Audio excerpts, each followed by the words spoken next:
I'd like to introduce you to some friends, Leanne, Alex, Mike and his daughter Josie. And we will be doing some testing so that you can see what it's like in action. Okay, so you have your friend in front of you. Both of you are standing, you're relaxed, feet slightly apart, and you take the arm out to the side. Okay, you're just isolating the shoulder muscle. There are many muscles on the body that you can test, but for ease, we're going to test the shoulder muscle here. Make sure, of course, that it hasn't been dislocated the week before, or there's anything that prohibits this muscle being tested. Get the arm at nice right angles. Make sure the fingers are open. We do not want clenched hands, and often you find that people are determined to be strong, so they clench their hands. So fingers straight. You're going to place your open hand between the wrist bone, on the elbow side of the wrist bone. Make sure your hand is open. Do not clench the arm. Okay, so open hand here. Do not look at each other. Do not smile, because that in itself is an energy exercise that will strengthen you, so it interferes with the accuracy of the test. Just look over each other's shoulders.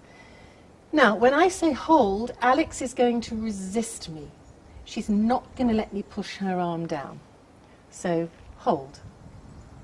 Oh, she's really strong.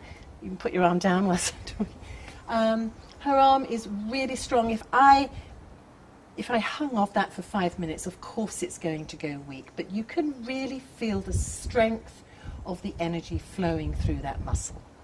Now, we need to weaken her to make sure she's testing fine. So I'm just going to come backwards with my hands on her central meridian. This is a meridian, a pathway of energy which runs up the center of the body. Going backwards on it weakens it. So arm out to the side and hold. Now she's weak because her body did not like that.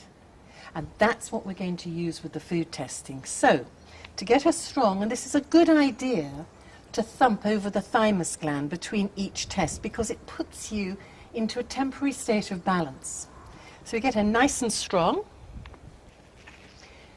This is a sample of butter. It's in glass today purely so that we don't get all greasy, and it's easy to hold. But you could equally hold the pack of butter here if you were at home.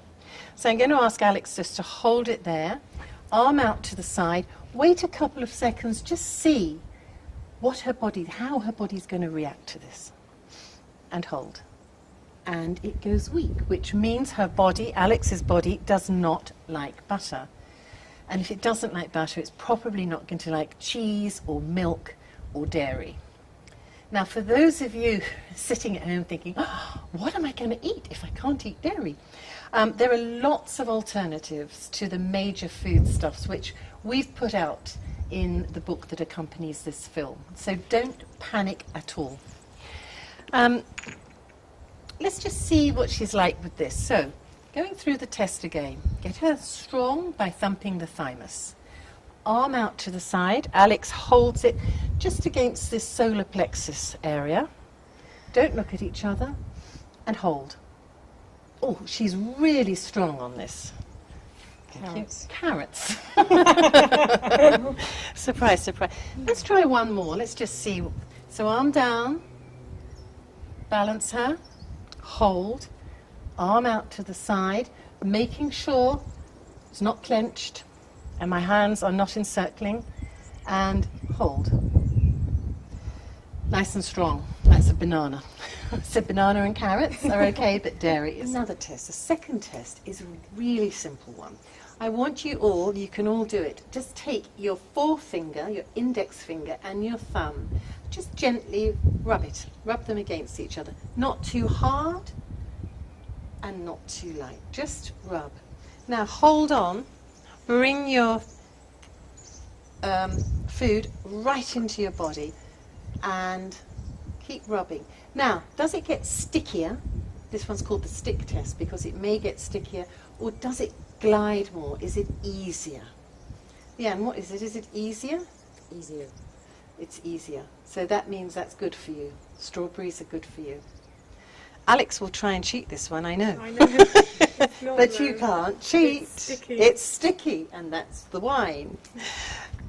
Mike, It's fine. it's fine, it's gliding more easily. Fantastic. And what about you? I don't really know.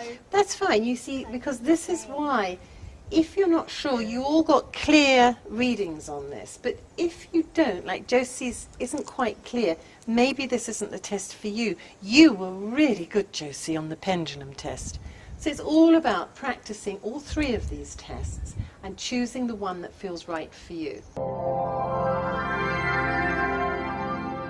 We come to K27, which is the first of the 3 thumps, which you will do just for 5 seconds. That's all it takes. The benefits of this simple exercise include flipping the energy into a forward flow. This is essential for good health. It jumpstarts and energizes the entire system. It balances disruptions caused by traveling, especially through time zones. So this is a great one to do during a flight or when you step off the plane.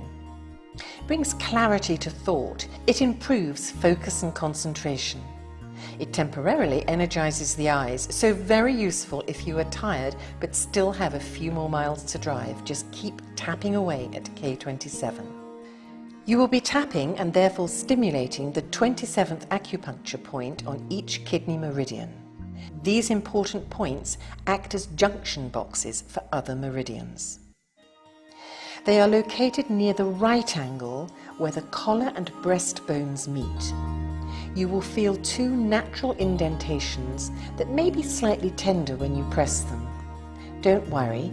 If you can't find the exact points, you know the approximate area, so just tap around it and you will get the points. As with all energy work, it is all about intention and attention. Breathe, smile and tap for 5 seconds.